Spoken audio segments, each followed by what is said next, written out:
Betrayal doesn't always come from strangers. It often comes from the people we love the most.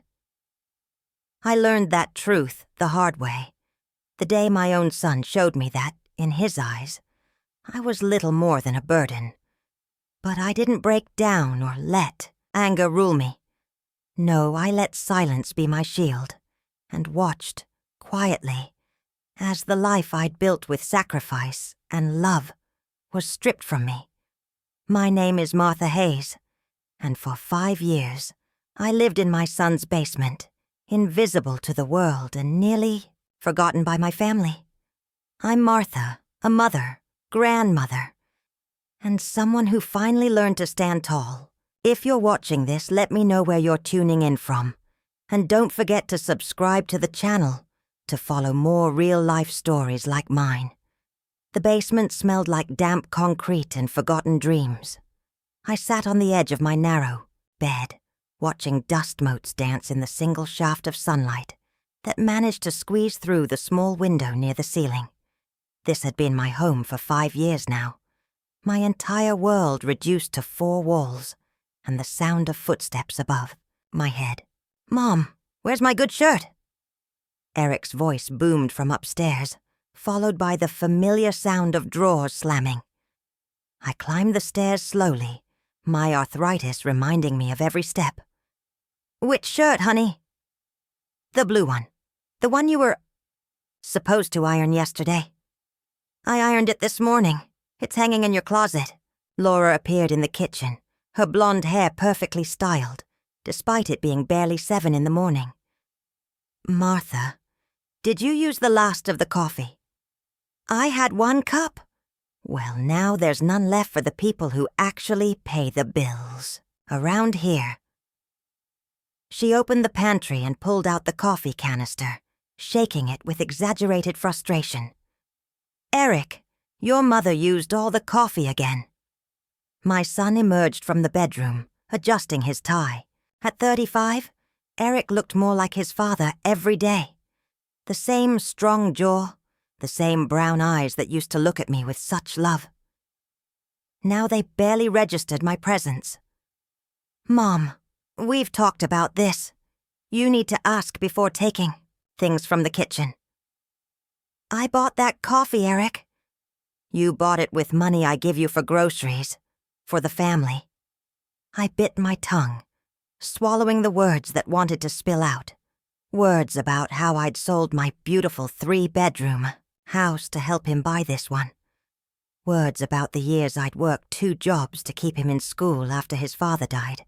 Words about how I'd been invisible in my own family's life for so long that sometimes I wondered if I was disappearing altogether. "I'm sorry. I'll make sure to ask next time." Emily bounded down the stairs, her backpack bouncing against her 12-year-old frame. "Morning, Grandma." "Good morning, sweetheart." My granddaughter was the one bright spot in this house, with her father's brown eyes but none of his coldness. "Emily, eat quickly. We're running late," Laura said, setting out a bowl of cereal. "Can Grandma make me pancakes instead? She makes them with the little faces in them." "Grandma doesn't cook breakfast anymore, remember? She has her own space, downstairs." Emily's face fell, but she nodded and reached for the cereal box. I wanted to scoop her up, to tell her about Saturday mornings when her father was young and we'd make pancakes shaped like dinosaurs. But I'd learned to keep those memories to myself. The doorbell rang and I moved to answer it, but Laura's hand shot out to stop me. "I'll get it. You should probably go downstairs before the neighbors see you in your robe." My cheeks burned as I turned toward the basement stairs. Through the window, I caught sight of Ruth Carter, walking up the front path, her silver hair gleaming in the morning sun. My oldest friend, the only person left who remembered who I used to be. "Martha!" Ruth's voice carried through the house. "Are you ready for our walk?" "Actually, Mrs. Carter," I heard Laura say, "Martha isn't feeling well today." I paused on the stairs, my hand gripping the railing. Ruth and I had planned this walk for weeks. It was Tuesday, our standing appointment to walk around the neighborhood and pretend, for just an hour, that I still existed in the world. Oh, that's too bad. Could I speak with her for just a moment? She's resting. Maybe another time. The door closed with a soft click, and I heard Ruth's footsteps retreating down the front path. I closed my eyes, feeling the familiar ache in my chest that came with each small humiliation. "Mom, I need you to do laundry today," Eric called down the stairs. "Laura's got that work thing tonight, and Emily needs her uniform clean." Of course. I spent the morning in the basement laundry room, sorting through clothes that weren't mine, washing them with soap I'd paid for in a house I'd helped buy. The washer's rhythm became a kind of meditation, each cycle marking another hour of my invisible existence. Around noon, I climbed the stairs to make lunch, but found the kitchen cleaned and the pantry door locked. A new addition, a small padlock on the cabinet where the food was kept. "Laura?" I called softly. "She's at work," Emily said, appearing in the kitchen with her homework spread across the table. "She said you have food downstairs." "What food? Downstairs?" "She left you a sandwich. It's on the counter down there." I found it on my small table, a single piece of bologna between 2 slices of white bread, no mustard, no cheese. Beside it was a note in Laura's neat handwriting. "Please don't take food from upstairs without asking. Thank you." I sat in my basement chair looking at the sandwich and tried to remember when I'd stopped being a person and become a problem to be managed. When had my son, the boy I'd raised alone after his father's heart attack, begun to see me as a burden instead? Of his mother? Emily appeared at the top of the basement stairs later that afternoon. "Grandma, can I come down?" "Of course, sweetheart." She settled beside me on the small couch I'd managed to fit into the space. "Why don't you eat dinner with us anymore?" I chose my words carefully. Sometimes grown-ups need their own space. But your family eats together. "What are you reading for school?" I asked, changing the subject before the ache in my throat turned into tears. She pulled out a book about a girl who discovered she had magical powers. As she read aloud, her voice bright and animated, I closed my eyes and tried to remember what it felt like to believe in magic, to believe that anything could change. That evening, I heard the family settling in for dinner upstairs. The clink of silverware, Laura's laugh, Eric's deep voice telling them about his day. I heated a can of soup on the small hot plate I'd bought for my room and ate it while listening to their conversation filter through the floor.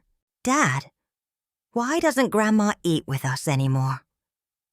Emily's voice carried down clearly. "Grandma's getting older, Em. Sometimes older people prefer to be alone." "But she doesn't seem like she wants to be alone." "Emily, eat your vegetables," Laura interrupted. "And don't worry about grown-up things." I set down my spoon and walked to the small window. Outside, the world continued. Cars passing, neighbors walking dogs. Life happening all around me while I existed in this underground space, forgotten and fading. But as I watched the last of the daylight disappear, something inside me shifted. Maybe it was Emily's innocent question, or the locked pantry, or the sight of Ruth walking away from the door. Maybe it was simply that I was tired of being invisible. I pulled out a notebook I'd kept hidden in my dresser and wrote down the date. Then I wrote, "Today I became tired of disappearing." It wasn't much, but it was a beginning. And for the first time in years, I felt something other than resignation. I felt a tiny spark of the woman I used to be. The woman who'd raised a son alone, who'd built a life from nothing, who'd once been strong enough to carry her family when they needed it, her most. That woman was still here, buried under years of being unwanted and overlooked. But she was still here. And maybe, just maybe, it was time for her to remember how to stand up. I woke before dawn, as I had every day for the past 5 years, to the sound of silence. In my old house, mornings had been different. Birds singing in the oak tree outside my bedroom window, the coffee maker gurgling to life, sunlight streaming through curtains I had chosen myself. Now I lay in the basement darkness, listening to the house above me slowly come. Alive. Martha. Laura's voice cut through the quiet. The dishwasher isn't working. I climbed the stairs to find her standing in the kitchen, hands on her hips, glaring at the appliance as if it had personally offended her. What seems to be the problem? It won't start. Emily has a field trip today, and I need her water bottle clean. I opened the dishwasher and immediately saw the issue. You need to close it all the way. The latch isn't catching. The machine hummed to life with a satisfying click. Well, why didn't you check that yesterday when you loaded it? I didn't load the dishwasher yesterday, Laura. Then who did? Eric appeared in the doorway, already dressed for work. What's the problem now? Your mother didn't load the dishwasher properly. Mom, you know how to use it correctly. Laura shouldn't have to deal with broken appliances first thing in the morning. I stared at my son, this man I'd raised, and tried to find traces of the boy who used to crawl into my lap when he scraped his knee. The boy who'd cried in my arms the night his father died, who'd whispered, "It's just you and me now, Mom." Like we were a team. I'll be more careful, I said quietly. After they left, I sat at the kitchen table and let myself remember. The night Daniel died, Eric was only 16. I was 38, suddenly a widow with a mortgage, car payments, and a teenager who needed everything from school clothes to college tuition. I'd worked at the insurance office during the day and cleaned offices at night. Some evenings I'd come home at midnight to find Eric asleep at the kitchen table, his homework spread around him, waiting for me to help with math problems. I barely understood myself. I'm sorry I'm so late, honey, I'd whisper, shaking him, gently awake. It's okay, Mom. We're a team, right? Right, always a team. I'd sold my wedding ring to pay for his senior class trip, worked double shifts to buy his graduation suit. When he got accepted to state college, I took out a second mortgage on the house his father and I had bought as newlyweds. The phone rang, jarring me from the memory. Hello. Martha, it's Ruth. Are you all right? I came by yesterday, but Laura said you were sick. My chest tightened with gratitude at hearing my friend's voice. I'm fine, Ruth. Just tired. I'm coming over. Put the coffee on. I can't. Laura locks the pantry now. Silence stretched between us, heavy with understanding. I'll bring coffee, Ruth said finally. And don't you dare tell me no. 20 minutes later, I met Ruth at the back door, glancing nervously toward the street. Martha Hayes, what has happened to you? She set a thermos and bag of pastries on my small basement table, her sharp blue eyes taking in my cramped living space. This is where you live? It's fine, Ruth. I have everything I need. Everything you need? Honey, you used to have a beautiful home. You had a garden. You had a life. I poured coffee into 2 mismatched mugs. That was before. Before what? Before you gave up everything for a son who treats you like hired help? Don't, Ruth. Someone needs to say it. I've watched you disappear little by little over the past 5 years. This isn't living, Martha. This is existing. I sipped the coffee, closing my eyes at the taste of something good, something I hadn't had to ask permission to enjoy. Tell me about Eric when he was little, Ruth said, settling into the uncomfortable plastic chair across from me. Why? Because I want to understand how that sweet boy became a man who locks his mother in the basement. I felt tears threatening. He's not a bad person, Ruth. He's just busy, stressed. The mortgage, his job, Emily's expenses. The mortgage on the house you helped him buy. That's different. Is it? Tell me about when his father died. The words came slowly at first, then faster, like water breaking through a dam. I told her about the double shifts, the sacrifices, the years when Eric and I ate cereal for dinner so he could have new school shoes.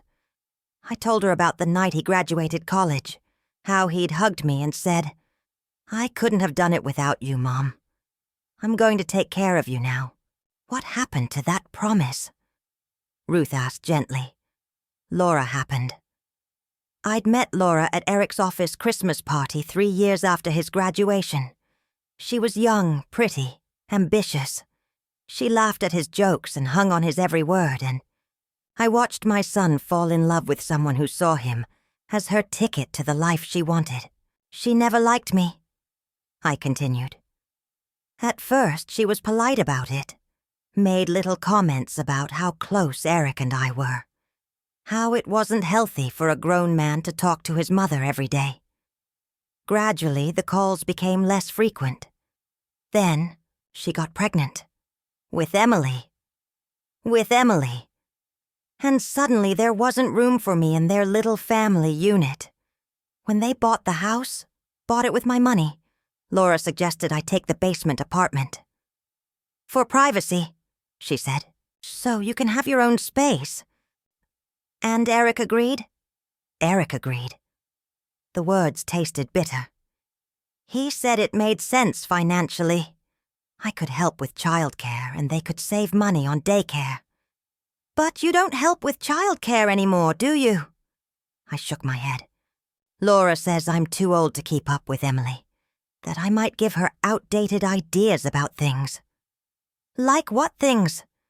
"Like the importance of family, like taking care of people you love." Ruth reached across the table and took my hand. "Martha, do you realize what you just said?" "What?" "That taking care of people you love is outdated." The words hit me like a physical blow. "I didn't mean—" "You did mean it, because that's what they've taught you to believe. That love is inconvenient, that sacrifice is weakness, that a mother's devotion is something to be managed and contained instead of treasured." I pulled my hand away, sudden anger flaring in my chest. "What am I supposed to do, Ruth? I'm 63 years old. I have nowhere else to go. Don't you?" Before I could ask what she meant, we heard footsteps on the stairs above us. "Mom?" Emily's voice called down. "Are you down there?" "Yes, sweetheart." Emily appeared at the bottom of the stairs, still in her school uniform. "Hi, Mrs. Carter. Mom said you brought cookies?" Ruth smiled, the tension breaking. "I did indeed. Come sit with us." Emily settled on the couch, accepting a chocolate chip cookie with delight. "These are way better than the ones Mom buys." "That's because I made them with love," Ruth said, winking at me. "Grandma used to make cookies," Emily said. "Remember, Grandma? The ones shaped like stars?" My throat tightened. "I remember. Why don't you make them anymore?" "Well, I don't have access to the upstairs kitchen very often." "Emily!" Laura's voice rang out from above. "Where are you?" "Down here with Grandma." "Come upstairs, now." Emily's face fell. "I have to go. Thanks for the cookie, Mrs. Carter." After she left, Ruth and I sat in silence for a long moment. "That child loves you," Ruth said finally. "I know. And you're letting them take that away from both of you." "I'm not letting them do anything. I'm trying to keep the peace." "Peace?" "Martha, there's no peace in disappearing. There's no peace in letting people erase you. I wanted to argue, to defend my choices, but the words wouldn't come.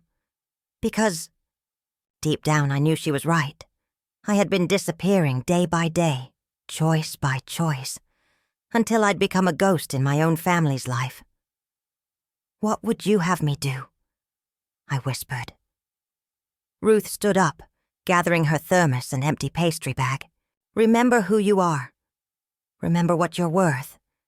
And remember that sometimes the people we love need to be reminded how to love us back." After she left, I sat alone in my basement room, thinking about the woman I used to be.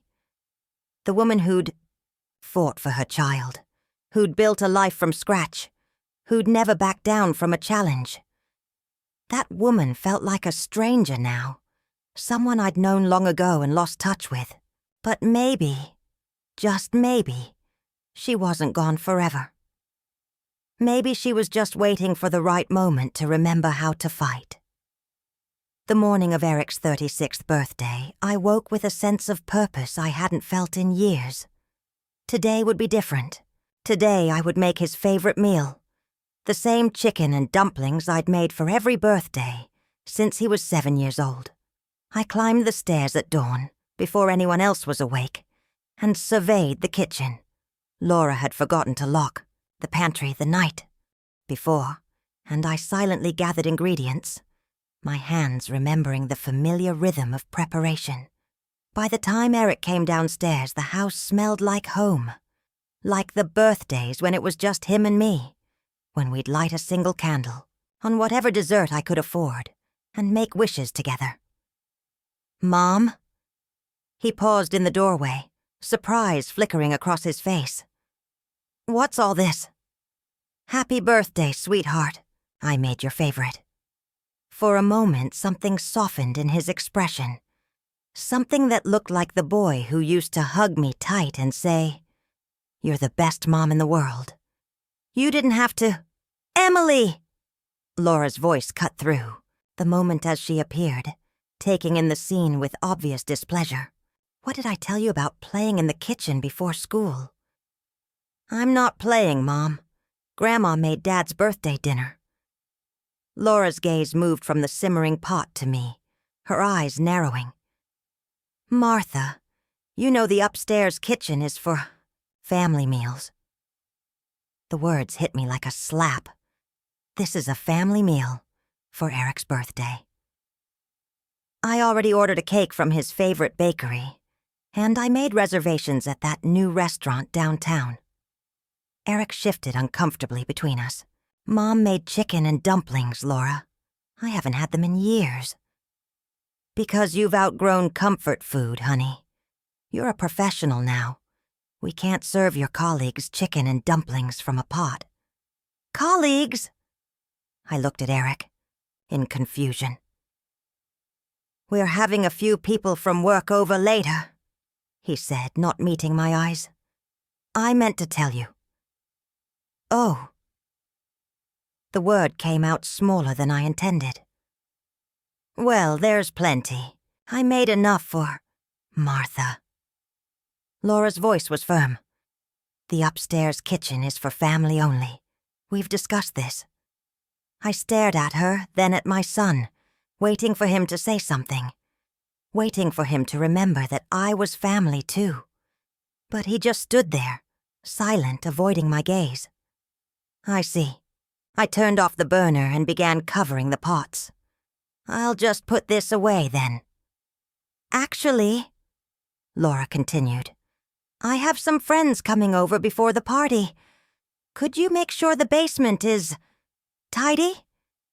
In case anyone needs to use the downstairs bathroom?" The implication was clear. I was to be hidden away before company arrived, like an embarrassment they needed to manage. Of course. I spent the afternoon in my room, listening to the sounds of preparation above. Laughter, music, the clink of good dishes being set out. Dishes I'd helped buy, in a house I'd helped purchase, for a celebration I wasn't invited to attend. A round, 6 o'clock, I heard cars pulling into the driveway. Voices filled the house, cheerful and bright. Someone laughed loudly at a joke I couldn't hear. The party was beginning without me. I tried to read, tried to focus on anything other than the sounds of my son's birthday celebration happening directly above my head. But when someone knocked on the basement door, I couldn't ignore it anymore. "Come in." Emily peeked around the door, wearing a pretty dress I'd never seen before. "Grandma, Dad's asking for you." My heart leaped with hope. Maybe he'd remembered. Maybe he wanted me there after all. I followed Emily upstairs to find the house transformed. Elegant appetizers covered the kitchen island, wine glasses sparkled in the light, and Eric's colleagues mingled in the living room, talking and laughing. Eric stood in the center of it all, handsome in his good shirt, accepting congratulations and well wishes. When he saw me, he smiled. "There she is. Everyone. This is my mother, Martha." I felt a flutter of pride, of belonging. Maybe Laura had been wrong. Maybe there was still room for me in this family. "Mom," Eric continued, "could you help us out? We're running low on appetizers and someone spilled wine on the carpet in the living room." He handed me a cleaning rag, and the flutter of pride transformed into something cold and heavy in my stomach. "Oh, and could you make sure the guest bathroom is stocked with towels? I think someone used the last one." The room fell silent. I looked around at the faces of Eric's colleagues, saw the mixture of embarrassment and awkwardness in their expressions. They understood what I was only beginning to grasp. I hadn't been introduced as his mother. I'd been introduced as the help. "Eric," one of his co-workers said quietly, "maybe we could—" "It's fine," I interrupted, taking the rag from his hand. "I'll take care of it." I walked to the living room carpet, knelt down, and began scrubbing at the wine stain while the party continued around me. Conversations resumed, but I caught the whispered comments, the sideways glances. "Is that really his mother? I thought she lived somewhere else. How sad." Laura appeared beside me with another rag. "You missed a spot right there," she said loudly enough for everyone to hear. "Make sure you get it all out." The laughter that followed wasn't cruel, but it was worse than cruelty. It was the kind of nervous laughter people make when they're uncomfortable, when they've witnessed something that makes them feel awkward but don't know how to respond. I finished cleaning the stain and quietly refilled the appetizer trays, restocked the bathroom, and made myself useful in all the ways I'd been trained to do over the past 5 years. I moved through Eric's birthday party like a ghost, invisible except when someone needed something cleaned or fetched. When the last guest left, and the house finally fell quiet, I sat in my basement room with my hands shaking and my heart pounding. The humiliation burned in my chest like acid, but underneath it was something else, something harder and sharper. For 36 years, I had celebrated Eric's birthday. I had scraped together money for presents I couldn't afford, baked cakes from scratch when we couldn't buy them from stores, made every birthday special despite whatever struggles we were facing. And tonight, on his 36th birthday, my son had handed me a cleaning rag in front of his colleagues and treated me like hired help. I pulled out the notebook I'd started writing in and stared at the blank page. Then slowly I wrote, "Today, my son forgot that I am his mother, but I will not forget that I am a woman who deserves better than this." I closed the notebook and sat in the darkness, feeling something shift inside me. The part of me that had been willing to disappear, to accept scraps of affection, to be grateful for the smallest kindnesses, that part was finally done. I would not be invisible anymore. I would not clean up messes at my own son's birthday party while being treated like a stranger. I would not accept a life where my love was taken for granted and my presence was seen as an inconvenience. I didn't know yet what I was going to do, but I knew with absolute certainty that I was done being the woman who disappeared piece by piece until there was nothing left. The woman I used to be. The one who had fought for her child, who had built a life from nothing. She was still here, and it was time for her to remember how to stand up and fight for herself. I woke the morning after Eric's birthday with a clarity I hadn't felt in years. The humiliation was still there, burning in my chest, but underneath it was something new. Determination. I made my way upstairs to find Laura in the kitchen, cleaning up the remnants of the party. She looked up when I entered, her expression wary. "Martha, you're up early. I need to make some phone calls. May I use the phone in the study?" "What kind of phone calls?" The question hung in the air between us. 6 months ago, I would have explained, apologized, asked permission for everything. But that woman had been handed a cleaning rag at her son's birthday party and told to scrub wine stains while his colleagues watched. Personal ones. Laura's eyes narrowed, but she nodded toward the study. "Don't be too long. I'm expecting calls about the catering order I messed up last night." I closed the study door behind me and sat at the desk where I'd once helped Eric with homework, where I'd balanced my checkbook after Daniel died, where I'd made the call to the realtor about selling my house. The room still smelled faintly of my late husband's cologne, though he'd been gone for 20 years. My first call was to Ruth. "Martha, what's wrong? You sound different." "I need to ask you something, and I need you to be honest with me. Always. Is your son Daniel still practicing law?" Ruth was quiet for a moment. "Yes, he is. Martha, what's happened?" "I need to understand my legal situation. About the house." "What about the house?" I took a deep breath.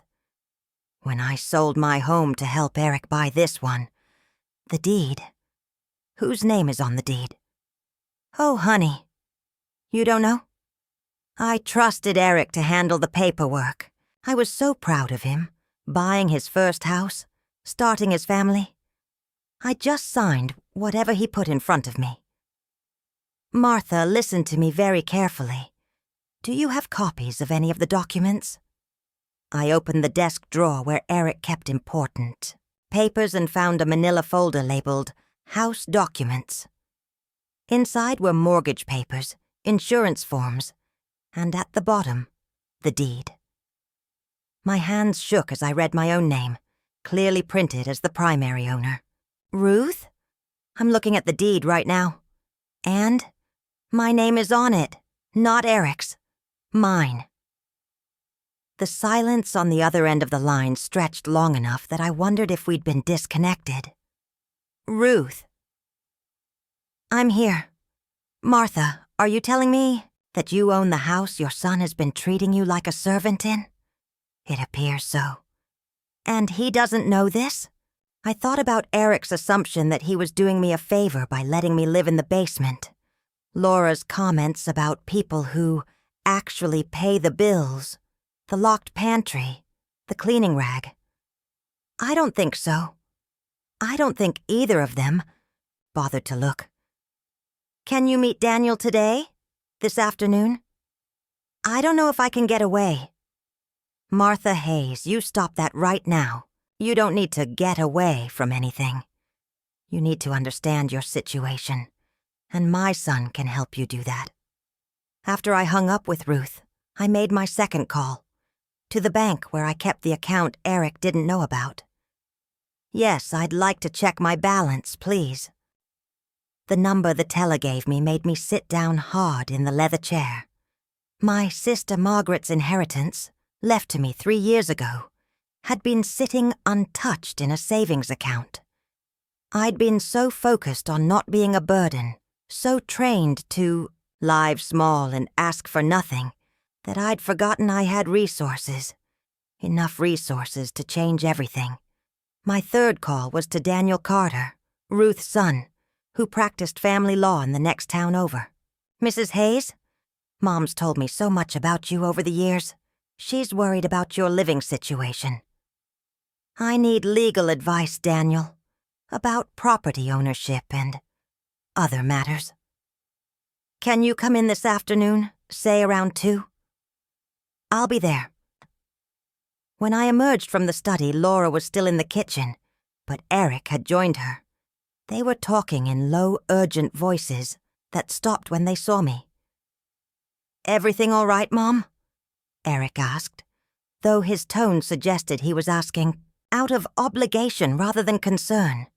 "Fine, I'm going out this afternoon." "Out where?" Laura's question was sharp. I looked at her. This woman who had locked me out of my own pantry, who had made me clean carpets at my son's birthday party, who had spent 5 years making me feel like an unwanted guest in a house I owned.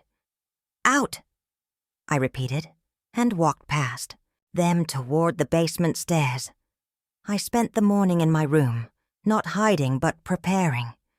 I found the folder where I kept my important documents. Birth certificate, social security card, bank statements, and Margaret's will. Documents I'd kept safe and private, even from Eric. At noon, I dressed carefully in the nicest outfit I owned and walked upstairs. Eric and Laura were having lunch, their conversation stopping abruptly when I appeared. "I'm leaving now," I announced. "When will you be back?" Laura asked. "Later." I walked out the front door, something I hadn't done in months without asking permission first. The sunlight felt different on my face, warmer, brighter. Ruth was waiting in her car at the curb, smiling widely. "Look at you," she said, as I settled into the passenger seat. "You look like yourself again." I feel like myself again. At least I'm starting to. Daniel Carter's office was small but welcoming, with family photos on his desk and law books lining the walls. He looked like Ruth, the same sharp blue eyes, the same direct manner of speaking. "Mrs. Hayes, let me start by saying that my mother thinks very highly of you, and she's been concerned about your situation for some time. Please, call me Martha. Martha, let's look at what you've brought me." For the next hour, Daniel reviewed my documents while I told him the whole story. He asked questions, took notes, and occasionally shook his head in what looked like disbelief. "Let me make sure I understand this correctly," he said finally. "You sold your house and used the proceeds to help your son purchase his home. Your name is on the deed as primary owner. You have substantial assets in a private account. And for 5 years, your son and daughter-in-law have been treating you like you're dependent on their charity." "That's correct. And they don't know about your financial situation or the deed?" "I don't believe so." Daniel leaned back in his chair. "Martha, you're not powerless here. In fact, you hold most of the cards. The question is, what do you want to do about it?" "I want my dignity back. That's a good start. Anything else?" I thought about Emily, sneaking down to the basement to visit me. About the woman I used to be, who had raised a son alone and built a life from nothing. About the birthday party where I'd been treated like hired help in my own house. I want my family back, but not the way things are now. I want them to remember that I'm not a burden to be managed. I'm their mother and grandmother, and I deserve better than this. Daniel smiled. "Now we're talking. Let's discuss your options." By the time Ruth and I drove home, I had a plan. Not for revenge, but for reclamation. For reminding my family who I was and what I'd sacrificed for them. For demanding the respect I should have been receiving all along. "How do you feel?" Ruth asked as we pulled into my driveway. "Scared," I admitted, but also excited, like I'm waking up from a very long sleep. You are waking up, and it's about time. That evening, I sat in my basement room with my notebook, but instead of writing about what had been done to me, I wrote about what I was going to do. I made lists, planned conversations, and for the first time in 5 years, I looked forward to tomorrow. The woman who had been invisible was about to become very visible indeed. I began my reclamation quietly, with small changes that would seem insignificant to anyone watching, but felt revolutionary to me. The first was the lock. Bought a simple doorknob with a key from the hardware store, and installed it on my basement room while Eric and Laura were at work. No more would they have access to my private space whenever they pleased. The second was my routine. Instead of waking at dawn to serve a family that barely acknowledged my existence, I slept until I was rested. I made my own coffee on my small, hot plate and ate breakfast in peace. When Laura called down that morning, "Martha, the dishwasher needs to be unloaded," I called back, "I'll be up in a few minutes." Not immediately, not running up the stairs like a servant summoned by her master. In a few minutes when I finished my coffee and chose to help. The change was subtle, but Laura noticed. "I called you 20 minutes ago," she said when I finally appeared in the kitchen. "I heard you. I was finishing breakfast. The dishes need to be put away so I can start the next load." I began removing clean dishes from the machine, but instead of putting them away as usual, I set them on the counter. "What are you doing?" Laura asked. "I don't remember where everything goes in your kitchen arrangement. Perhaps you could show me?" Laura's eyes narrowed. "You've been putting dishes away for 5 years, Martha. And you've rearranged the cabinets several times. I want to make sure I do it correctly." It was a small rebellion, but it forced Laura to spend 15 minutes showing me where things belonged, instead of simply expecting me to figure it out myself. Small inconveniences in exchange for years of being taken for granted. That afternoon, Emily came home from school to find me reading in the living room instead of hidden in the basement. "Hi, Grandma. What are you doing up here?" "Reading. This chair has better light than the one downstairs." Emily settled beside me on the couch. "What are you reading?" I showed her the cover, a biography of Eleanor Roosevelt I'd borrowed from the library. "She was the president's wife, right? She was much more than that. Sweetheart. She was a woman who refused to be invisible." Emily looked at the book with interest. "Can you tell me about her?" "Eleanor once said, 'No one can make you feel inferior without your consent.' Do you know what that means?" "That? You get to choose how you feel about yourself?" "Exactly. Other people might try to make you feel small or unimportant, but you don't have to agree with them." "Is that why you're reading about her? From the mouths of babes?" "Yes, Emily. I think it is." When Laura came home from work, she found us still on the couch, Emily curled against my side as I read aloud about Eleanor's childhood. "Emily, you have homework to do." "Can't I finish this chapter first? Grandma's telling me about this really cool lady who helped people during the Depression. Upstairs, now." Emily sighed but kissed my cheek before heading to her room. Laura watched her go, then turned to me. "Martha, I'd prefer if you spent your time in your own space during the day. Emily needs to focus on schoolwork, not get distracted by whatever this is. This is reading time with my granddaughter, something I used to do regularly before you decided it wasn't appropriate." "I never said it wasn't appropriate. I said Emily needs structure. And I said we were reading about Eleanor Roosevelt. Hardly frivolous entertainment." Laura's jaw tightened. I don't think you understand the boundaries we've established in this household. Actually, Laura, I think I understand them perfectly. The question is whether they're reasonable boundaries or simply ways to keep me out of sight. Before she could respond, Eric's key turned in the front door. Hey, what's going on? He looked between us, sensing the tension. Your mother was spending time with Emily in the living room today, Laura said, her tone suggesting this was somehow problematic. Oh. Eric looked at me with confusion. Mom, is there something wrong with your room downstairs? Not at all. I simply chose to read where the lighting is better. But you usually prefer your privacy. I looked at my son, this man I'd raised alone, and chose my words carefully.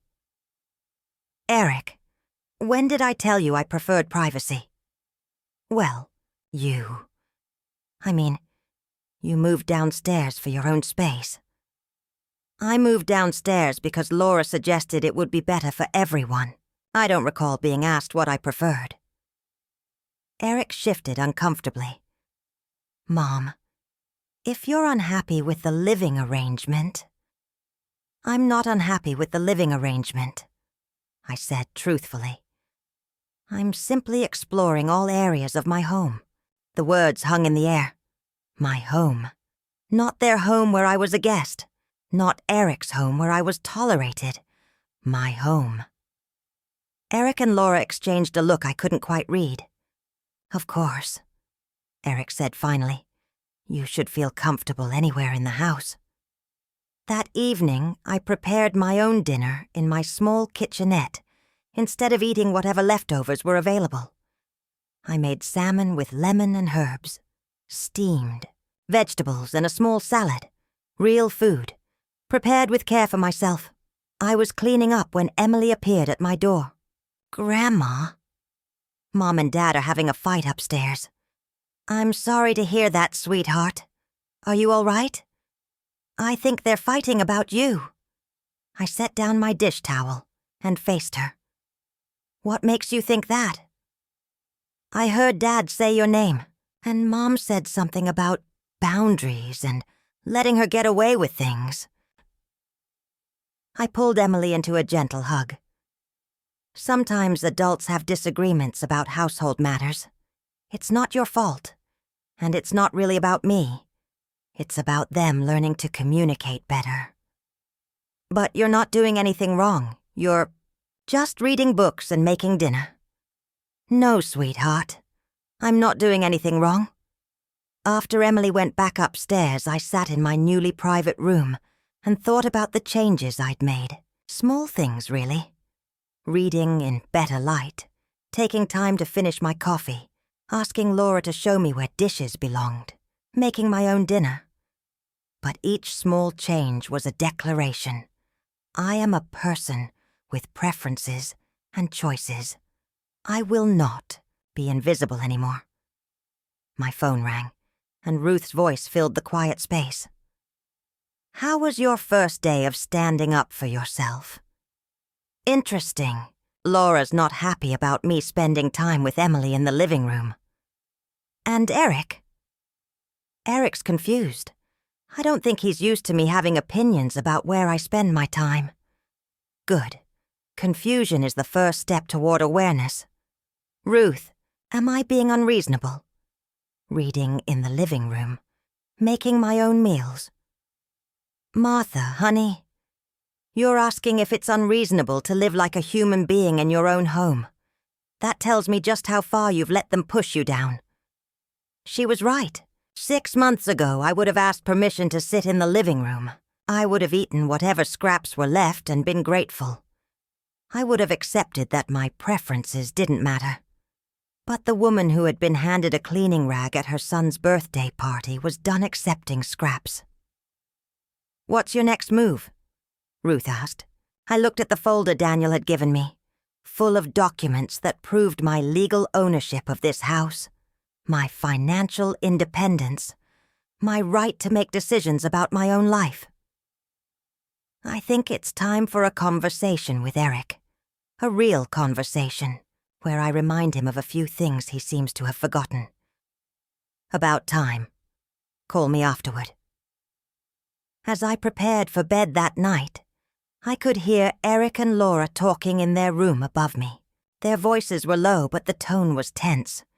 Change was coming, whether they were ready for it or not, and for the first time in 5 years, I was ready too.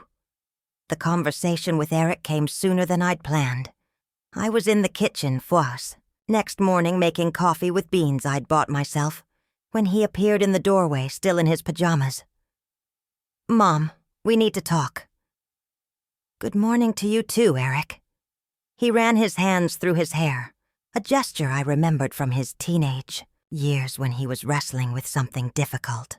"Laura's upset about yesterday, about you spending time upstairs, changing your routine." I poured coffee into 2 mugs and handed him one. "Sit down, son." For a moment, he looked like he might refuse, but something in my tone made him settle, at the kitchen table across from me. "Eric, I want to ask you something, and I want you to think carefully before you answer." "Okay." "When you were 16 and your father died, what did I do?" He blinked, clearly not expecting the question. You took care of everything. You worked extra jobs. You made sure I could stay in school. I fought for you." I finished. "I fought for our family. I sold my wedding ring to pay for your senior trip. I took out a second mortgage so you could go to college. I worked cleaning offices until midnight so you could have the opportunities I never had." "Mom, I know that. I've always been grateful. Have you?" The question stopped him mid-sentence. "Because from where I'm sitting, Eric, it seems like you've forgotten who I am. You've forgotten that I'm not some elderly woman you took in out of charity. I'm your mother. I'm the woman who raised you alone, who sacrificed everything so you could have a better life." Eric's face flushed. "That's not fair. I've taken care of you. I've given you a place to live." "You've given me a place to live?" I sat down, my coffee mug with enough force to make it clink against the table. "Eric, whose name is on the deed to this house?" "Mine, obviously. Laura's and mine." "Are you sure about that?" Something in my tone made him pause. "What do you mean?" "I mean, have you actually looked at the deed? Have you read the documents you asked me to sign 5 years ago?" "Of course I have. Mom, what are you getting at?" I stood up and walked to the study, returning with the manila folder. I pulled out the deed and placed it in front of him. "Read it." Eric picked up the document, his eyes scanning the legal language. I watched as his expression changed from confusion to shock to something that looked like panic. This can't be right." "It's right. When I sold my house to help you buy this one, the deed was put in my name. I'm the primary owner, Eric. You and Laura live in my house." "But that's impossible. I pay the mortgage." "You pay a mortgage on a house I own, a mortgage I could pay off tomorrow if I chose to." Eric stared at the papers, then at me, then back at the papers. "Mom, I don't understand. Why didn't you tell me?" "Because I trusted you to handle the legal matters. Because I was so proud of you for buying your first home, starting your family. Because I wanted to help without making you feel like you owed me anything. But you do own me.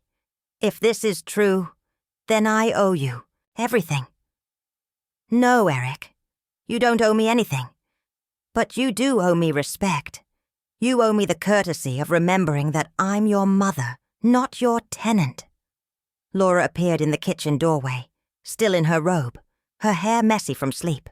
"What's going on? I heard voices." Eric held up the deed with shaking hands. "Laura, did you know that Mom owns this house?" What are you talking about? The deed.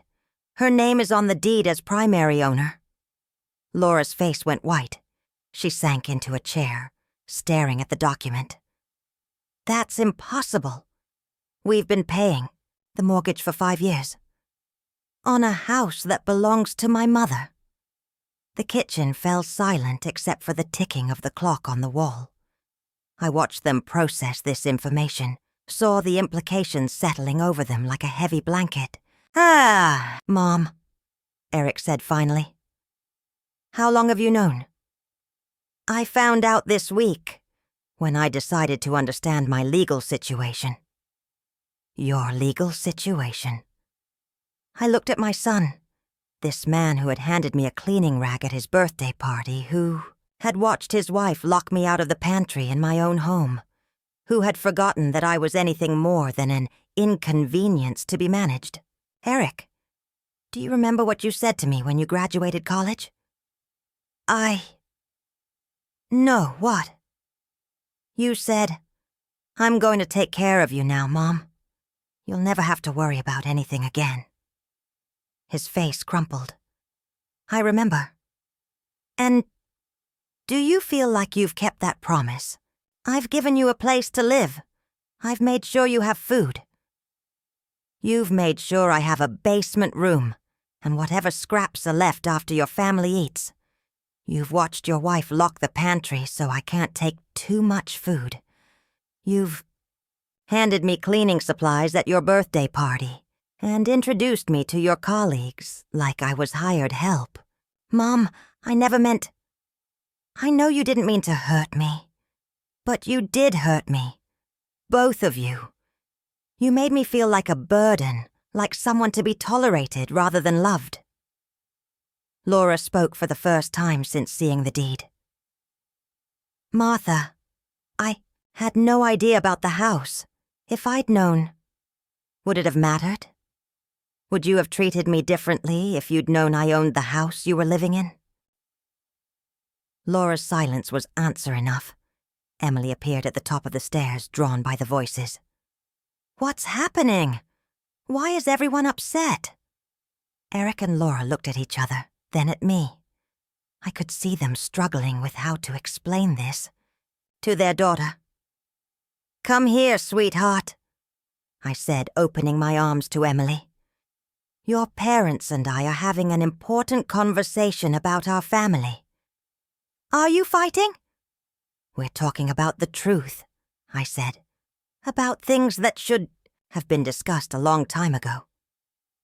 Emily climbed into my lap, something she hadn't done in months.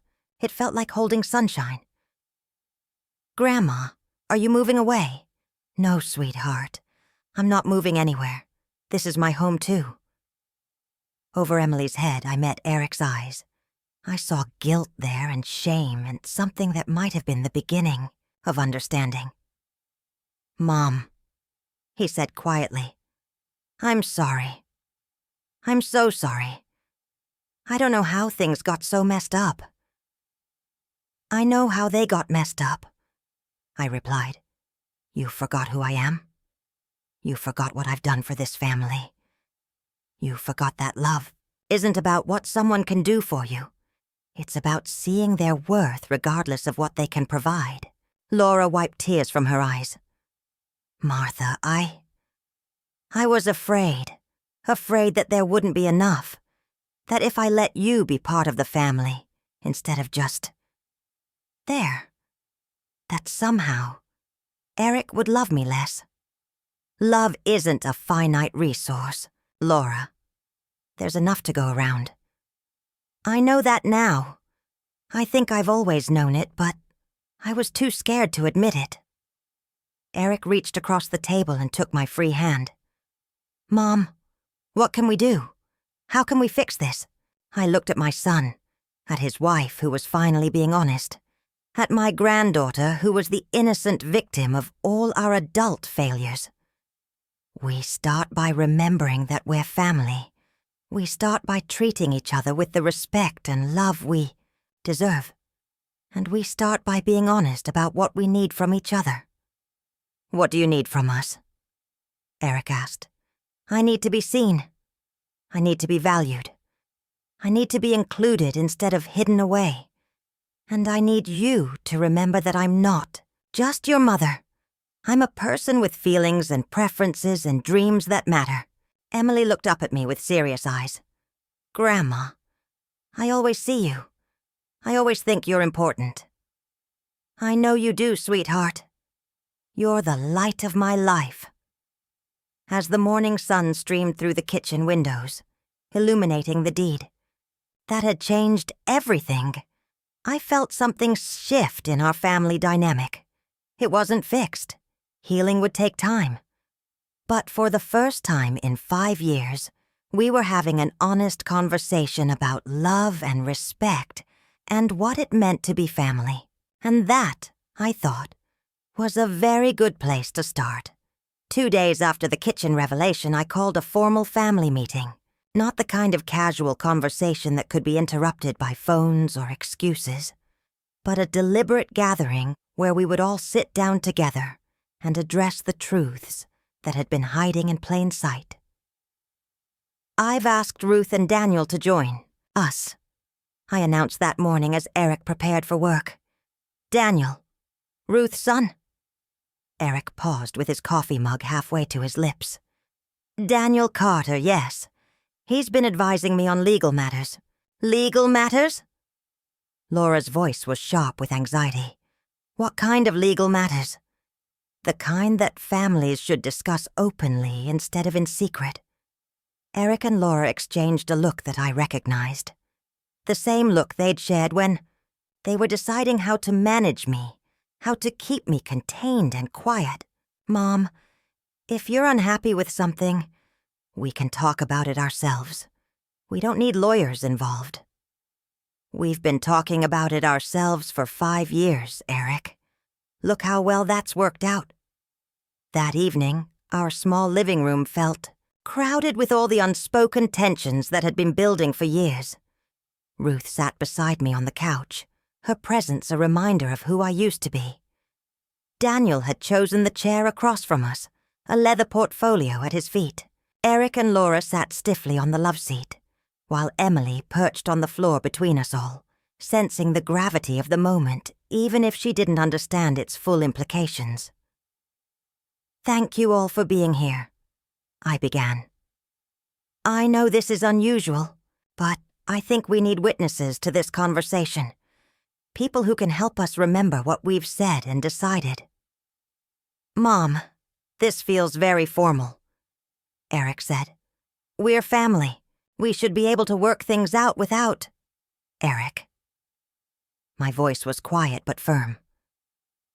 For the past 5 years, every conversation about our family has been on your terms, in your timing, with your agenda. Tonight I'm setting the agenda. I pulled out a folder, not the legal documents this time, but something else. Photos, letters, bank statements, documents that told the story of our family's financial history. I want to start with the truth. The whole truth, not just the parts that are convenient to remember. I handed Eric a bank statement from 20 years ago. Do you recognize this? He squinted at the faded numbers. It looks like a bank statement. It's the statement showing the withdrawal I made to pay for your college tuition. $15,000, which was everything I had saved after your father died. Next, I showed him receipts for his textbooks, his dorm fees, his graduation expenses. Here's what I spent on your education while I was working 2 jobs and living on cereal and peanut butter sandwiches.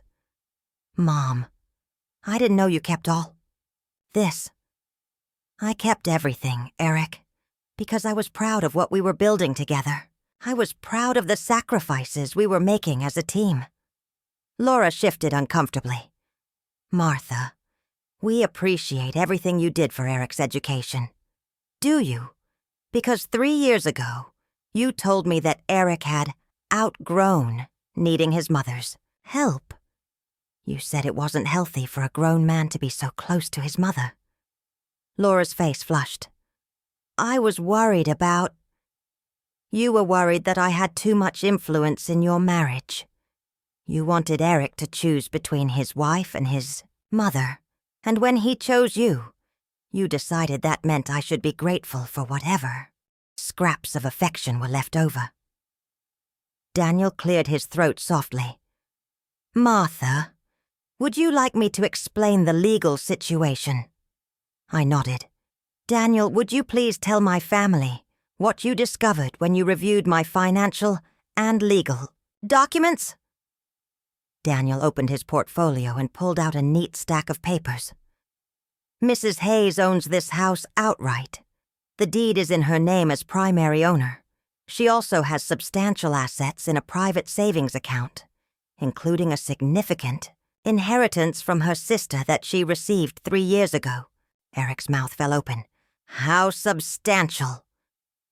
Enough to pay off your mortgage tomorrow and still have money left over for whatever else she might choose to do. The room fell completely silent. Emily looked around at all the adult faces, her young mind trying to process what she was hearing. Grandma, she said finally, does this mean you're rich? I couldn't help but smile at her innocent directness. It means I have choices, sweetheart. Choices I haven't been making because I was trying so hard not to be a burden to anyone. Eric ran his hands through his hair, that familiar gesture of distress.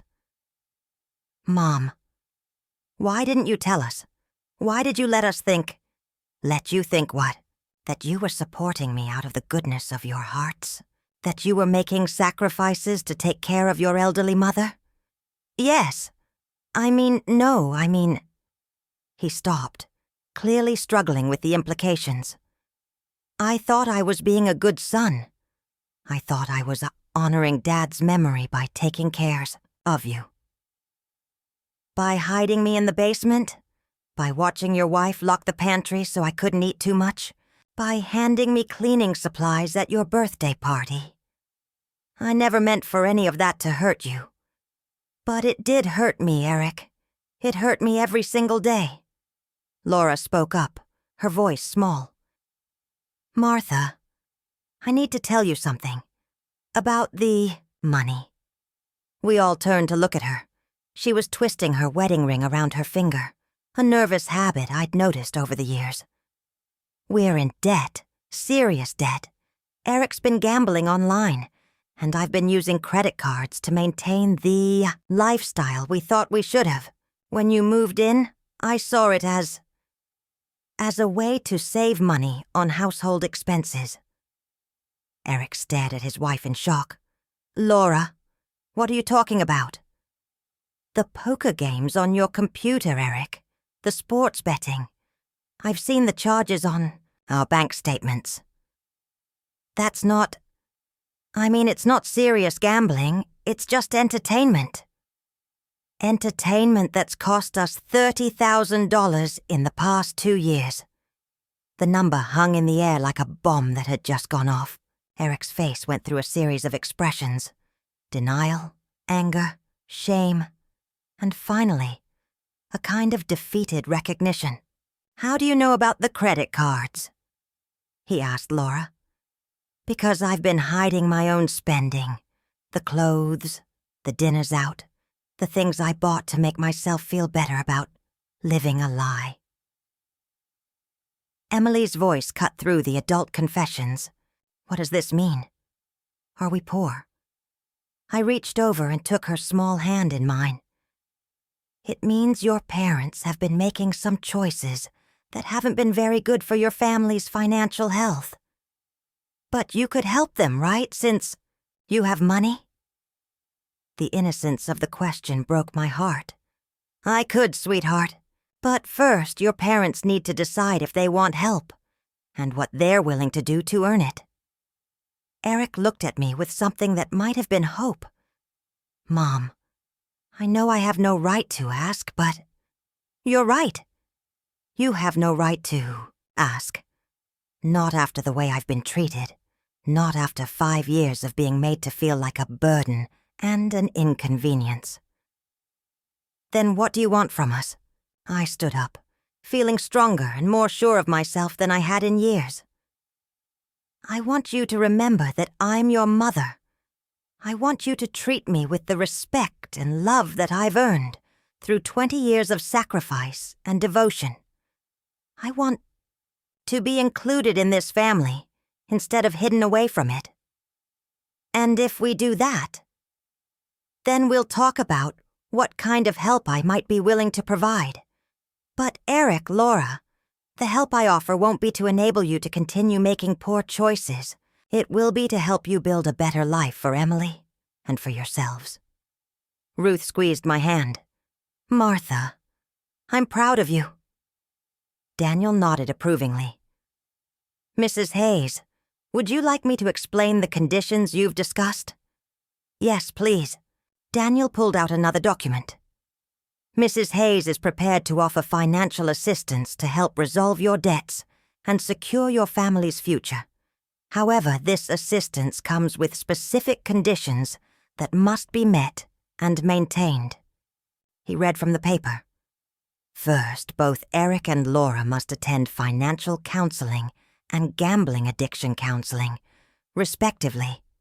Second, all household decisions that affect Martha must be made with her input and agreement. Third, Martha will have full access to all areas of the house she owns, including the kitchen, and will be treated as the family matriarch she is, not as a tenant or guest. And fourth, I added, looking directly at my son, Emily will spend time with her grandmother regularly, learning about her family history and developing a relationship with me that isn't filtered through anyone else's fears or insecurities. Emily clapped her hands together. I like that condition. Despite everything, Eric smiled at his daughter's enthusiasm. Then he looked at me, and I saw something in his eyes I hadn't seen in years. Respect. Mom, I accept your conditions, all of them. And I want you to know that I'm ashamed of how we've treated you. You deserved so much better from the son you raised. Laura nodded, tears streaming down her face. Martha, I'm sorry. I'm so sorry for everything. I was scared and selfish, and I made Emily lose out on having a real relationship with her grandmother because of my own issues. Apologies are a start, I said. But what I need to see is change. Real, lasting change in how this family treats each other. Daniel closed his portfolio. I'll draw up the formal agreement based on tonight's discussion. Mrs. Hayes, do you want to proceed? I looked around the room at my family, imperfect, struggling, but finally being honest with each other. Yes, I said. Let's proceed. Let's see if we can build something better together. Emily jumped up and hugged me tightly. Grandma, does this mean you'll teach me to make those star cookies? Yes, sweetheart.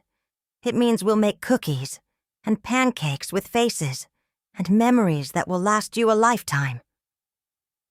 As the evening wound down and plans were made for the future, I felt something I hadn't experienced in 5 years.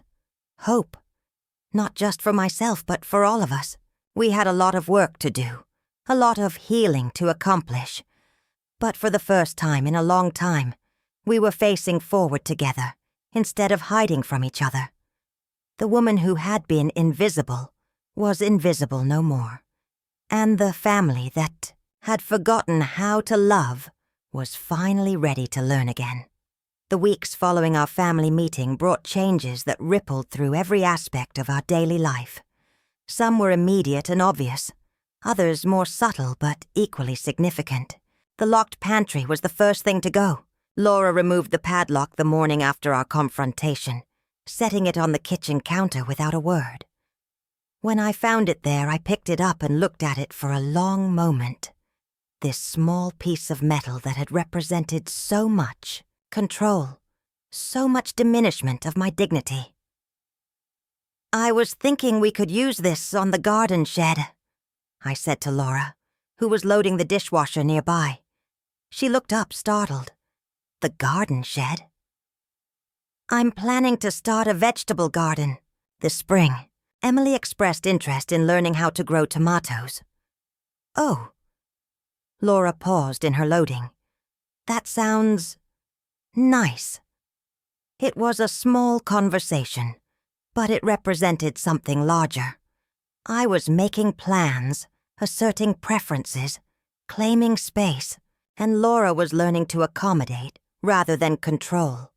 Eric's first counseling session was scheduled for the following Tuesday. I offered to drive him, but he declined. I need to do this myself, Mom. I need to walk in there and own up to what I've been doing. I'm proud of you for going. Don't be proud yet. I haven't actually done the work. I've just admitted I need to do it. The honesty in his response gave me hope. For 5 years, Eric had been avoiding difficult truths. The fact that he was willing to face them now, without minimizing or deflecting, felt like real progress. Laura's changes were more visible. She began asking my opinion about household decisions, including me in conversations about Emily's activities, even seeking my advice about work situations. It felt awkward at first. 5 years of being excluded don't disappear overnight. But gradually, it began to feel natural. Martha, she said one evening as we cleaned up after dinner together, I need to tell you something. What is it? I was jealous of you. I paused in my wiping of the counter. Jealous of me? Of how much Eric loved you. Of how much Emily loved you. I felt like I had to compete for their attention, and instead of trying to earn it, I tried to eliminate the competition. Laura, love isn't a competition. I know that now, but growing up in my family, attention was scarce. If my sister got praise, it meant less for me. If my parents focused on her achievements, mine were ignored. I brought that scarcity mindset into our marriage. And now? Now I'm learning that there's enough love to go around. That Emily loving you doesn't mean she loves me less. That Eric respecting his mother doesn't diminish his commitment to his wife. These conversations happened in fragments, scattered across ordinary moments. A few words while folding laundry, a confession while preparing dinner, an apology offered while Emily played in the backyard. Healing, I was learning, wasn't a single dramatic moment, but a series of small corrections, daily choices to do better. The biggest change was Emily's reaction to everything. Children are remarkably adaptable, and she adjusted to the new family dynamic with an enthusiasm that occasionally overwhelmed the adults. Grandma, now that you're not hiding in the basement anymore, can we do all the things we couldn't do before? What things, sweetheart? Like baking cookies in the real kitchen and reading stories in the living room where everyone can hear, and having you help with my homework at the dining room table? Her excitement was infectious, but it also highlighted how much she had lost during the years when I was kept separate from the family's daily life.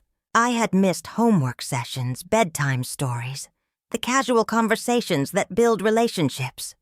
We both had some catching up to do. Yes, I told her, we can do all of those things.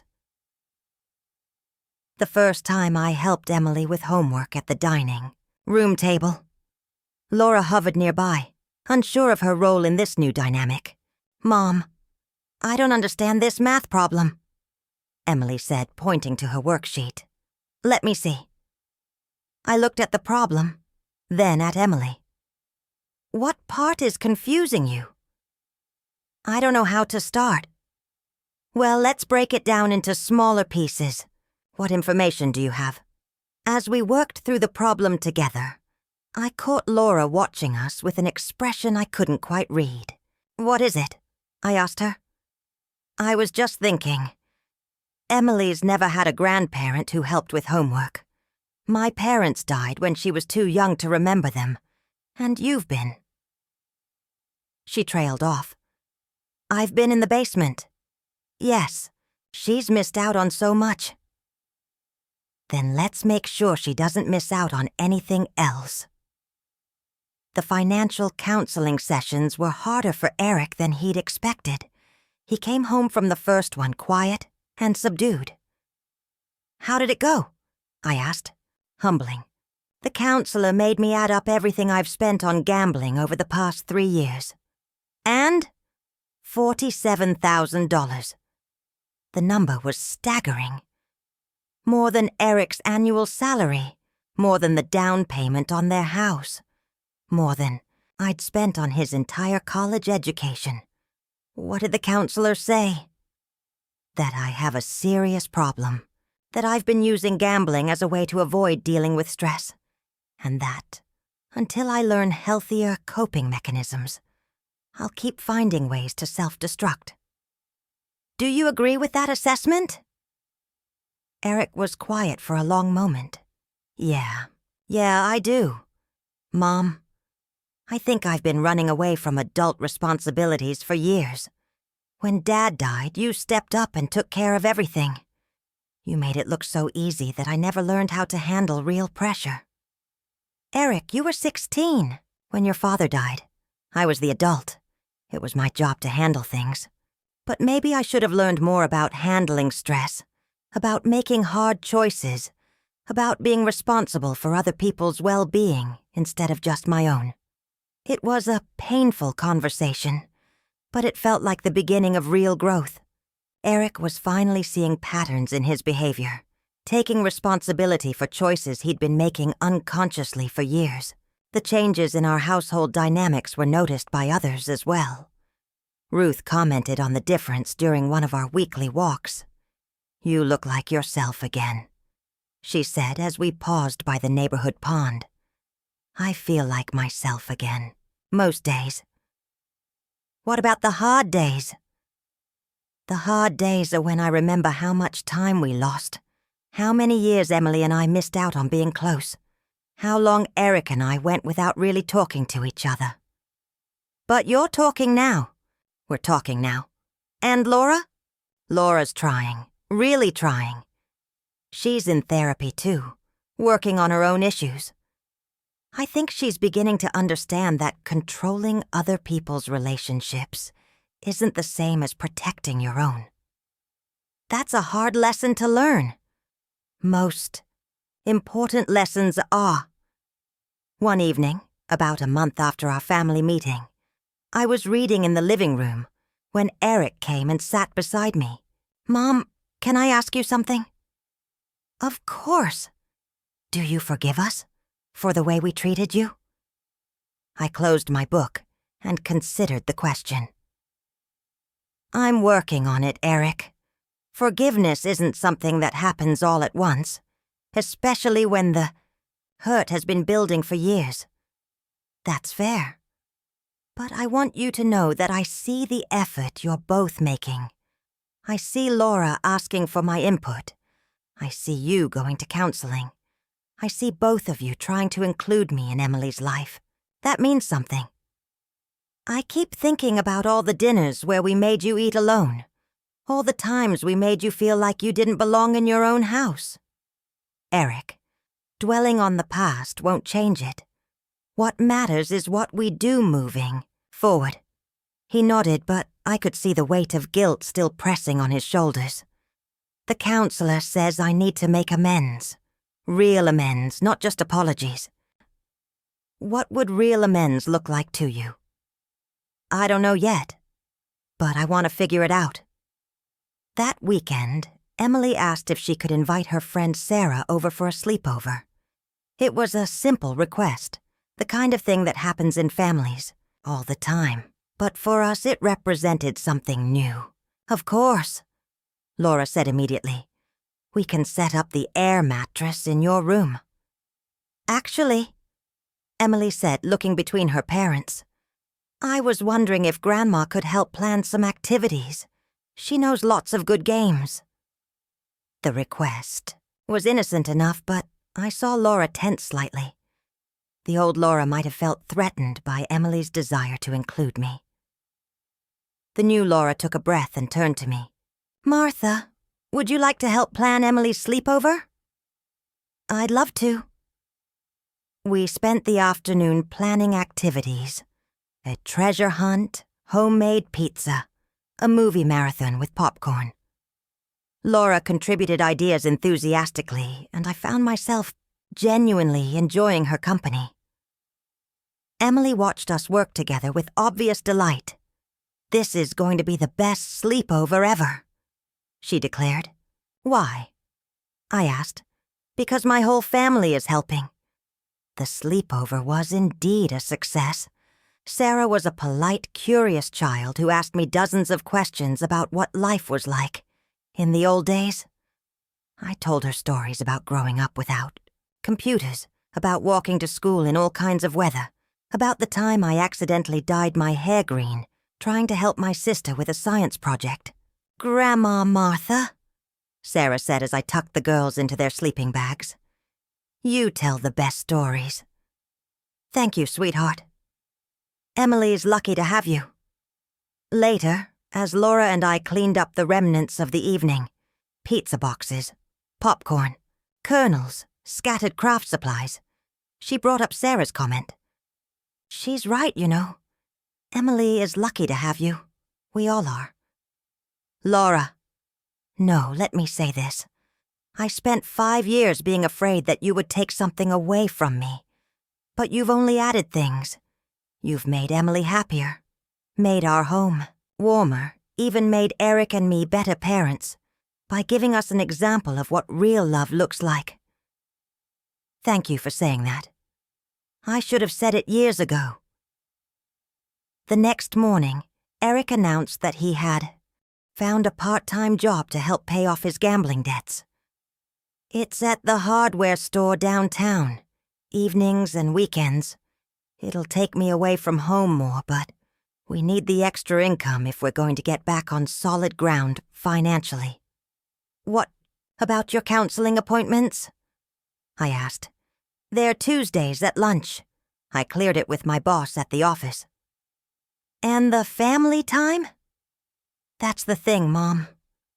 I realize I haven't been present for family time even when I was physically here. Maybe working some evenings will make me appreciate the time I do have at home." Laura supported his decision, though I could see the worry in her eyes. Taking on extra work meant more stress, and stress had been Eric's trigger for gambling. "What safeguards are you putting in place?" I asked. The counselor helped me set up automatic transfers, so my paychecks go directly into an account Laura manages. I'll have access to spending money, but only a predetermined amount. And I've installed blocking software on my phone and computer. That sounds like a solid plan. It's a start. As winter turned to spring, the changes in our family became more firmly established. Eric's counseling sessions were helping him develop better coping strategies. Laura's therapy was addressing her childhood trauma and helping her build healthier relationship patterns. Emily was thriving with more attention and stability, and I was rediscovering parts of myself I had almost forgotten. The idea of buying my own home had been growing in my mind since the family meeting. But it wasn't until Emily drew me a picture of Grandma's dream house that I began to take it seriously. "It has a big kitchen for baking," she explained, pointing to her crayon drawing, "and a library room with chairs by the windows, and a garden with flowers and vegetables, and a front porch where you can sit and wave at neighbors. It sounds perfect, sweetheart." "Will you really build it?" "I'm thinking about it." "I think you should. Then you could have friends over whenever you want, and no one could tell you what to do in your own house." From the mouths of babes. I discussed the idea with Ruth during one of our weekly walks. "I've been thinking about buying a small place of my own," I said, as we stopped to rest on a bench overlooking the lake. "About time," Ruth replied without hesitation. "You don't think it's selfish? Things are getting better with Eric and Laura. Martha, wanting your own home isn't selfish. It's healthy. You're 68 years old. You've spent the last 5 years living in someone else's basement. And before that, you spent 30 years taking care of everyone else's needs before your own. But Emily will benefit from having a grandmother who is independent and fulfilled. Children learn more from what we do than what we say. Show her what it looks like for a woman to create a life she loves. Where would I even start? With Daniel. Let him help you look at properties and understand the legal aspects. And with me, I've been wanting a project to work on. That evening, I approached Eric and Laura about my plans. I've been thinking about buying a small home of my own, I said during dinner. Eric's fork paused halfway to his mouth. You want to move out? I want to have my own space. That doesn't mean I won't be part of your lives. In fact, I think it might help all of us. How? Laura asked. Well, you and Eric could have complete privacy in your own home. Emily could visit me whenever she wanted, but she'd also have uninterrupted time with her parents. And I could host family dinners, have Ruth over for coffee. Maybe even travel without worrying about disrupting your routines. Where would you look? Eric asked. Somewhere nearby. I want to stay close to Emily, and close enough to help if you need me. Mom, we don't want you to feel like you have to leave because of... Eric, I don't feel like I have to leave. I want to create something new. There's a difference. The next weekend, Daniel Carter took me to look at 3 properties. The first was too large, the second too isolated. But the third, a small craftsman-style house on Maple Street, just 6 blocks from Eric and Laura's, felt like home the moment I walked through the front door. It needs some work, Daniel warned as we stood in the living room, noting the dated wallpaper and worn hardwood floors. I like projects, I replied, walking over to the large windows that face south. Look at the light in here. The kitchen's been updated recently, and the roof is only 3 years old. What about the yard? We walked outside to explore the backyard. It was small but well-maintained, with mature trees providing shade and an open area perfect for a vegetable garden. Emily would love this, I murmured, imagining her helping me plant tomatoes and herbs.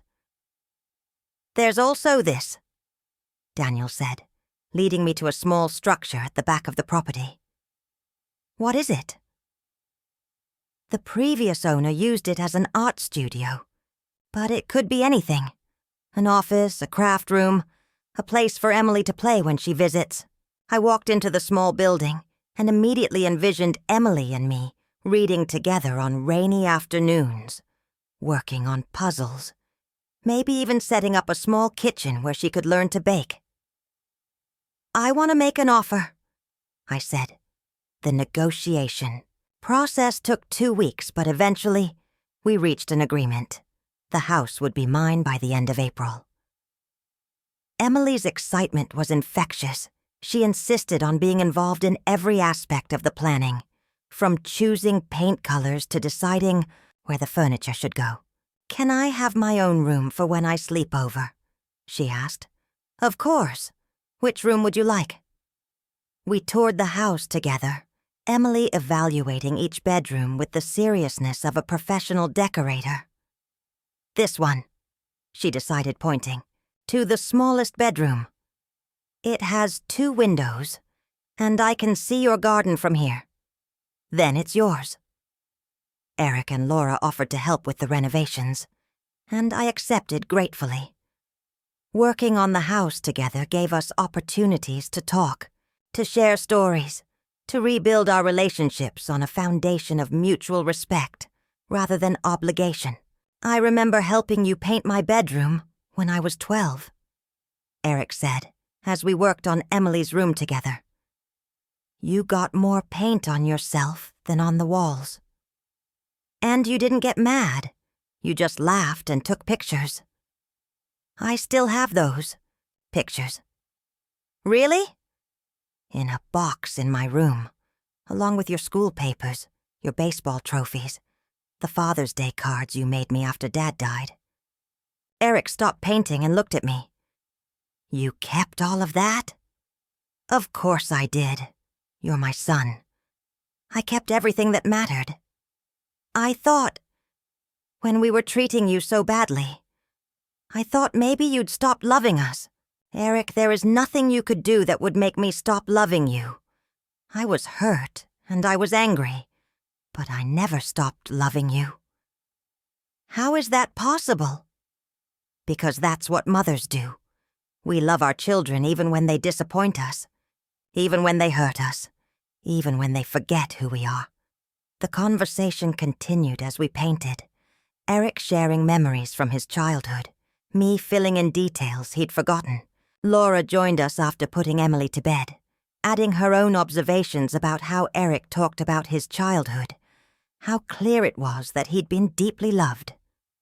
I think that's why I felt so threatened, Laura admitted as she helped us clean the paintbrushes. Eric's stories about his childhood were so warm, so full of love and security. My childhood wasn't like that, and I was afraid Emily would prefer your kind of love to mine. There's no competition, Laura. Emily needs all the love she can get from all the people who care about her. Love multiplies. It doesn't divide. By the end of May, my house was ready. Emily helped me arrange the furniture in her room, hanging up the artwork she'd created specifically for Grandma's house. We set up the reading nook in the studio, complete with comfortable chairs, good lighting, and shelves for all our favorite books. The kitchen became the heart of the home, just as Emily had drawn in her picture. I invested in good cookware, set up a baking station, and created a breakfast nook where Emily and I could eat the cookies we made together. My first dinner party was small, just Ruth and her family, Eric, Laura, and Emily. But it felt like a celebration. A toast, Ruth said, raising her glass of lemonade, to Martha, who proves that it's never too late to build the life you want. To Grandma, Emily added, who makes the best chocolate chip cookies in the world. To Mom, Eric said quietly, who taught us that love doesn't have limits, even when we forgot that lesson ourselves. As I looked around my dining room table at the faces of the people I loved most, I felt something I hadn't experienced in years. Complete contentment. This was my home, filled with my things, hosting the people I chose to invite. But more than that, it was a home built on relationships that had been tested and proven strong enough to rebuild. 6 months after moving into my own home, I was tending my vegetable garden when Emily arrived for her weekly overnight visit. Grandma, the tomatoes are getting big. They'll be ready to pick soon. We'll make salsa with them. Can we invite Mom and Dad over for salsa night? Of course. This had become our rhythm. Emily spending Friday nights at my house, helping with cooking projects, reading together, talking about everything from school drama to her dreams for the future. Eric and Laura had worried initially that the overnight visits would be disruptive to family routines, but the opposite had proven true. Emily came home from my house refreshed and happy, full of stories and new skills, eager to share what she'd learned. Grandma taught me how to crochet, she announced one Saturday morning when Eric picked her up. Did she now? And how to make bread from scratch. And we read 3 chapters of Little House on the Prairie. Did you know that pioneers had to make everything themselves? These conversations delighted me. Emily was learning not just practical skills, but also gaining perspective on resilience, self-sufficiency, and the satisfaction that comes from creating things with your own hands. That afternoon, Laura called to ask if I'd like to join them for Emily's soccer game. I'd love to, I replied. Great. We'll pick you up at 2. At the soccer field, I was surprised by how many parents recognized me. "You must be Emily's grandmother," said one mother. "She talks about you all the time." "She says you're teaching her to garden and cook," added another. "That's wonderful. So many kids today don't learn those skills." As I watched Emily play, cheering alongside Eric and Laura, I reflected on how much had changed. A year ago, I had been invisible, excluded from family activities, relegated to the basement of my son's house. Now I was sitting in the sunshine, integrated into my granddaughter's world, accepted by her parents as a valued member of the family. After the game, Emily ran over to us, grass-stained and beaming. "Did you see my goal, Grandma?" "I did. It was beautiful. Dad, can we all go get ice cream?" "Sure," Eric replied, then looked at me. "Mom, would you like to join us?" "I'd love to." At the ice cream shop, Emily regaled us with detailed commentary on every play of the game while we enjoyed our sundaes. Other families surrounded us, and we looked like any other 3-generation group enjoying a weekend outing together. "This is nice," Laura said quietly. "Yes, it is. I'm sorry it took us so long to get here. We're here now. That's what matters." The following week brought news that Eric had been promoted at work. It comes with a significant raise. He told me when he called to share the news. Enough that Laura might be able to cut back to part-time if she wants to. "How do you feel about that?" "Nervous. Good nervous, though. Like I'm finally ready to handle the responsibility." "What changed?" "The counseling helped. But honestly, Mom, I think it was seeing you take control of your own life. You showed me what it looks like to stop being a victim of circumstances and start being the author of your own story. I'm proud of you, Eric. I have a long way to go still. The gambling addiction will be something I manage for the rest of my life, and Laura and I are still working on communication issues, but we're moving in the right direction. That's all any of us can do." That evening, I sat on my front porch with a cup of tea, watching the neighborhood settle into evening routines. Children played in yards, neighbors walked dogs, couples pushed strollers. I had become part of this community, no longer hiding in someone else's basement, but participating fully in life. Ruth joined me, as she often did in the evenings. "You look peaceful," she observed. "I feel peaceful. Most days. And the hard days? The hard days are fewer now. And when they come, I have strategies for dealing with them. Such as? I remember that I have choices now. I can call a friend, work in my garden, bake something for Emily, read a good book. I'm not trapped anymore. What do you think the biggest change has been?" I considered the question. The biggest change is that I'm no longer waiting for someone else to decide my worth. I know my worth now, and I don't need anyone else's permission to claim it. That's a hard one lesson. The best lessons usually are. A few weeks later, Eric surprised me with a request. "Mom, would you be willing to host Thanksgiving this year? At my house? If you're comfortable with it." Laura and I were talking, and we realized we've never actually had a proper family holiday. The past few years' holidays were so tense and awkward. We thought maybe a fresh start in a new place might help. Who would come? Us, obviously. Ruth and Daniel, if they're free. Maybe Tommy and his family. I called him last week and told him about everything that's happened. He'd like to reconnect. Tommy was Eric's younger brother, who had distanced himself from the family years ago when the dysfunction became too much to bear. The idea of having him back in our lives felt like another piece of healing. I'd love to host Thanksgiving. Planning the dinner gave Emily and me a wonderful project to work on together. We researched recipes, made shopping lists, practiced pie-making techniques. Emily invited her friend Sarah's family, who had recently moved to town and had no local relatives. "Grandma, can we have one tradition that's just ours?" Emily asked as we practiced rolling pie dough. "What kind of tradition? Could we each say something we're grateful for that happened this year? Not the usual stuff like health and family, but something specific that made us happy." "I think that's a beautiful tradition."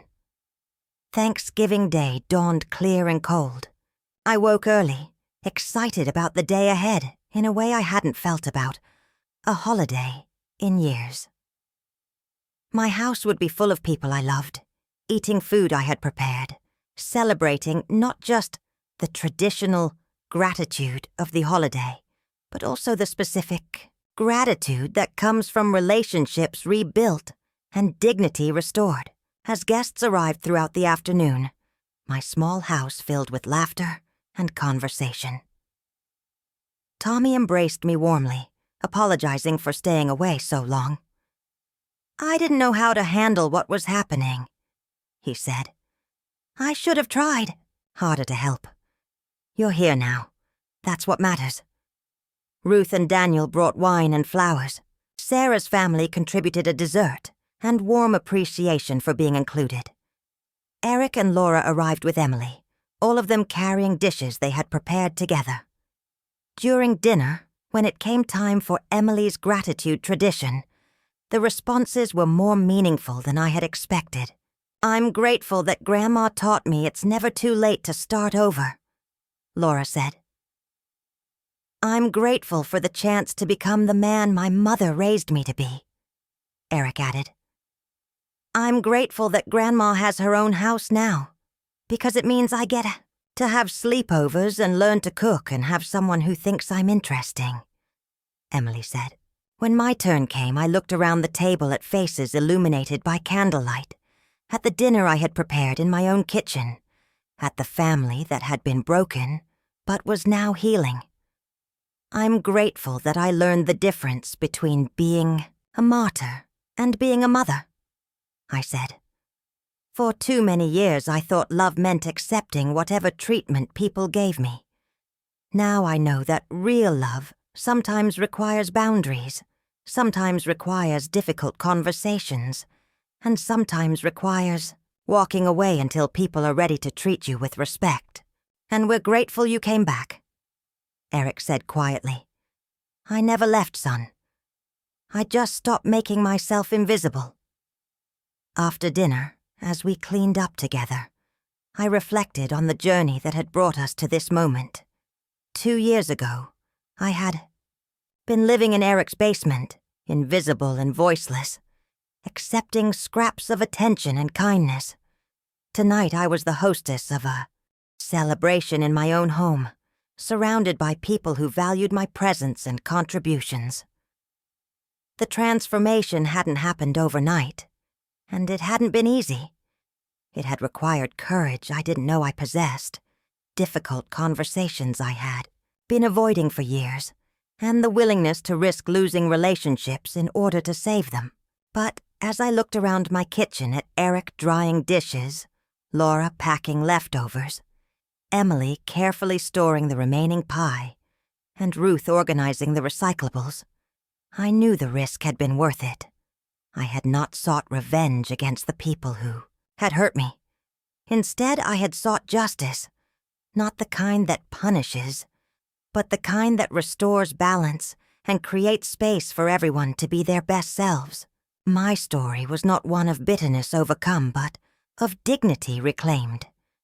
I had learned that love without respect is not sustainable, that kindness without boundaries is not healthy, and that sometimes the most loving thing you can do is refuse, to accept treatment that diminishes your humanity.